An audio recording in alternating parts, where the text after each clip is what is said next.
que estar en casa no sea un problema para integrar la familia.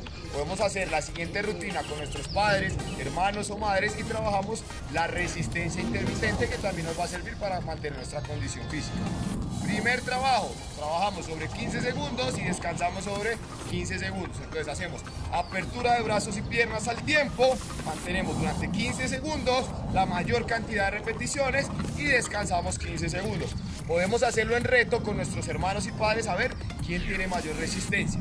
Posterior a ese hacemos 15 segundos de manera alterna donde generamos lo que es una disociación entre brazos y piernas para mejorar técnica de carrera y a su vez aumentamos nuestra frecuencia respiratoria. 15 segundos de trabajo por 15 de descanso. Tercera postura, trabajamos solo tren inferior. Hacemos lo que denominamos una cruz. Alternamos al frente y luego alternamos al costado, variando las piernas de trabajo, hasta llegar a una óptima ejecución del trabajo.